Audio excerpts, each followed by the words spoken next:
Let's talk about apartheid.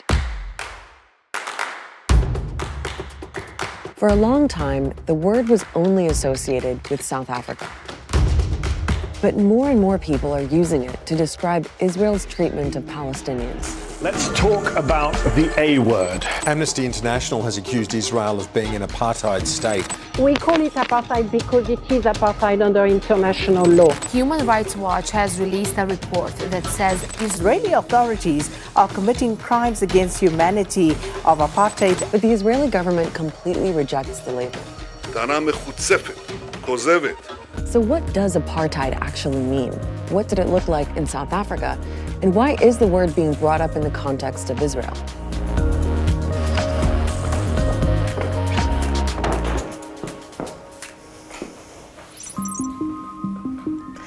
Let's start with South Africa's story. Since the 1600s, the territory that's now South Africa was under Dutch and then British colonial rule. For centuries, you had a white minority ruling over and exploiting the indigenous black population, who were the majority. From the early 1900s, there were laws that essentially forced the black population to live in impoverished areas known as reserves. But in 1948, a new government led by the National Party came to power. They took segregation even further under a policy they called apartheid. The word means separateness in Afrikaans.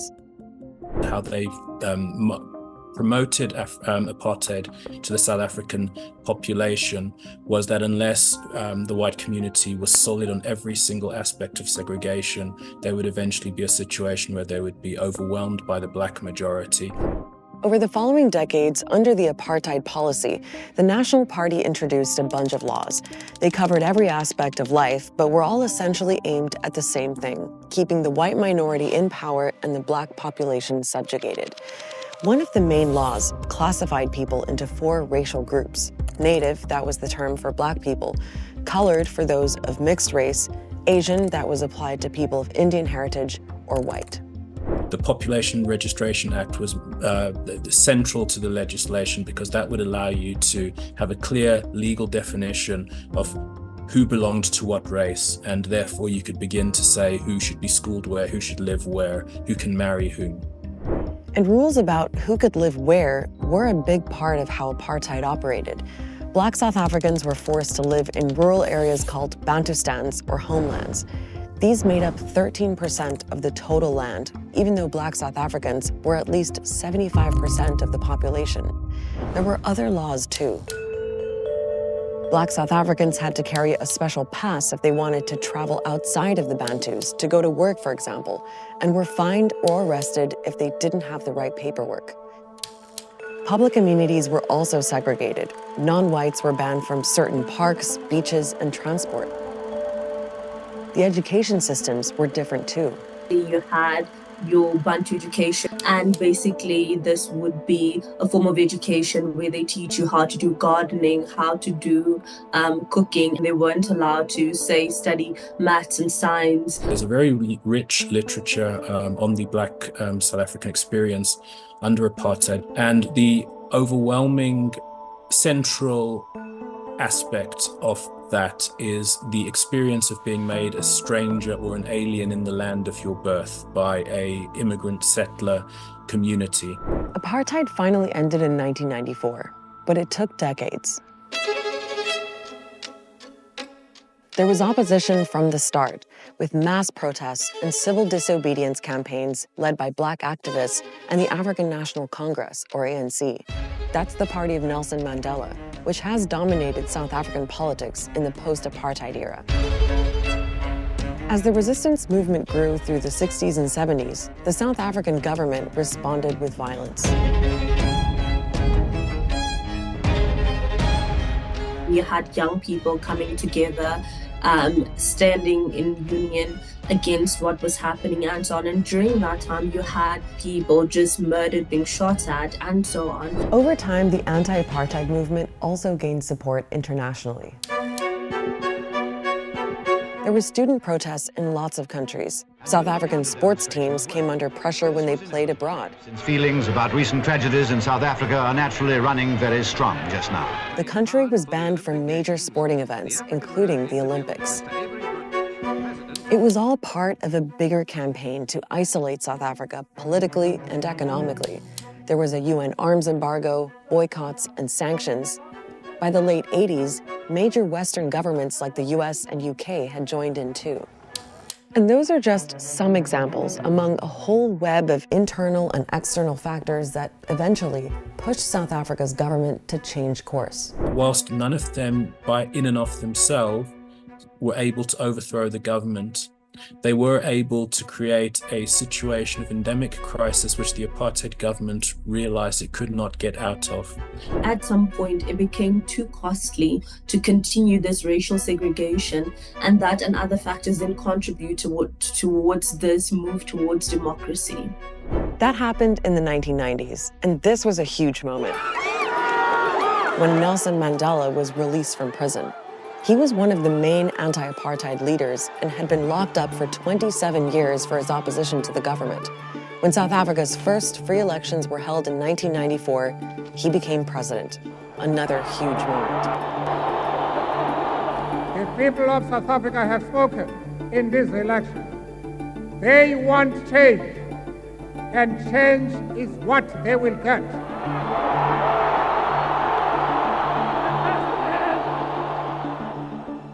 So that was the story of apartheid in South Africa, the short version anyway. The South African experience explains the root of the word, but the concept of apartheid has evolved. For many people, apartheid means similarity to South Africa. That is no longer the case. Today, apartheid is a clearly defined legal term. That's because apartheid has been established as a crime against humanity under international law. In 1973, the United Nations adopted what's known as the Apartheid Convention. It defines apartheid as inhuman acts committed for the purpose of establishing and maintaining domination by one racial group over any other racial group and systematically oppressing them. And in 1998, apartheid was included in the Rome Statute, the treaty that underpins the International Criminal Court, and it uses similar language.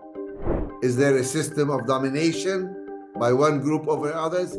Is law being used to implement that system? Are there elements of dehumanizing the oppressed groups? And if all the elements exist, then the crime exists.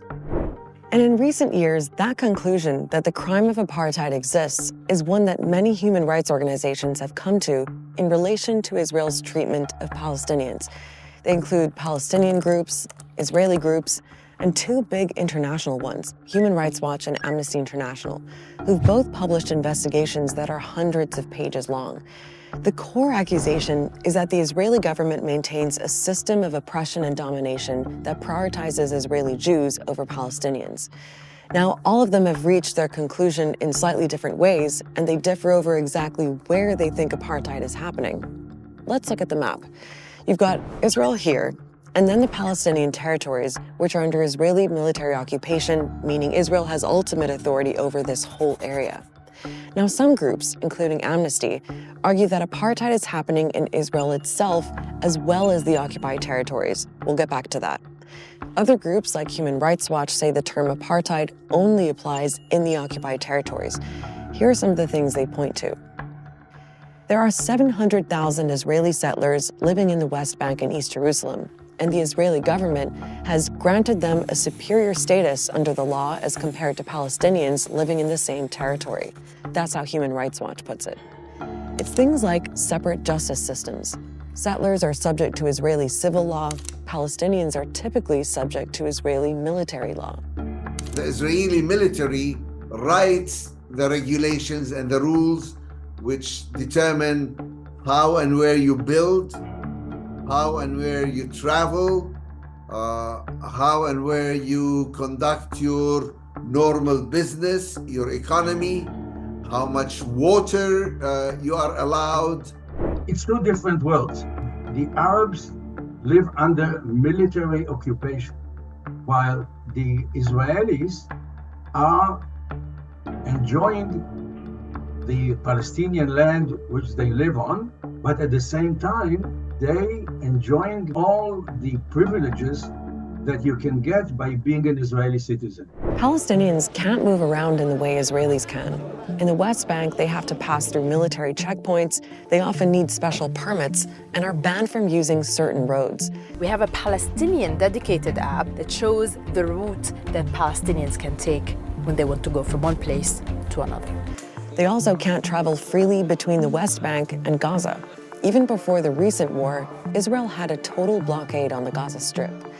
And this is all part of what the rights groups call territorial fragmentation, because while Israeli territory is contiguous, i.e. it's one chunk of land, Palestinians have been pushed into a patchwork of territory. The Israeli organization B'Tselem says this separates the Palestinians into distinct groups, which helps Israel promote Jewish supremacy and thwarts criticism and resistance. So there is quite a lot of agreement among rights groups that Israel is practicing apartheid here. Less so on whether the criteria for apartheid is met in Israel itself. The Israeli government and others say that all Israeli citizens have equal rights, including Palestinian citizens of Israel, who make up about 20% of the population. במדינת ישראל, כל האזרחים שווים בפני החוק, בלי קשר למוצאם. There is formally a democracy, a democratic regime. Jews and Arabs have the same rights. They can be elected. There is even an Arab judge in the Supreme Court. So actually there is some discrimination, of course, between Arabs and Jews inside Israel. But basically, according to the Israeli law, there should be no discrimination on the basis of race, religion, gender, so forth. Others say that in practice, it's not so clear-cut. Amnesty, for example, argues that Palestinian citizens of Israel do face considerable rights violations, including things like home demolitions and forced evictions. And they say because those violations are happening in the context of the wider system of domination and oppression of Palestinians, the apartheid criteria are met. People began to say, well, this system of apartheid doesn't only exist in the West Bank for settlers versus Arabs, but it's really part and parcel of the entire system of Israel in all the areas under its control, even though it is applied in different ways. Now, the Israeli government has called groups like Amnesty delusional for making the accusation of apartheid and say they're fueling anti-Semitism. Israel isn't perfect, but we are a democracy committed to international law, open to criticism. I hate to use the argument that if Israel wasn't a Jewish state, no one at Amnesty would dare make such a claim against it. But in this case, there's simply no other explanation. Criticizing the government for practicing apartheid is becoming not politically correct in Israel. You will not find it in the mainstream media. Even in the academia, professors are very careful about using apartheid, but asking the question, is Israel apartheid, is more legitimate, yes. Outside of Israel, especially in the context of what's happening in Gaza, that question is getting more and more attention. For example, some people are drawing parallels between the pro-Palestine movement and the campaigns to isolate South Africa during its apartheid era. South Africa's government itself is making a link. It referred to apartheid at the UN's highest court, where it's bringing a case against Israel for another international crime, genocide, which Israel also denies. We as South Africans sense, see, hear, and feel to our core the inhumane discriminatory policies and practices of the Israeli regime as an even more extreme form of the apartheid that was institutionalized against black people in my country. So the label of apartheid is being attached to Israel. And in the court of public opinion and international diplomacy, labels can be powerful. Ultimately, though, the legal question of whether Israel's guilty of the crime of apartheid is one for an international court to decide.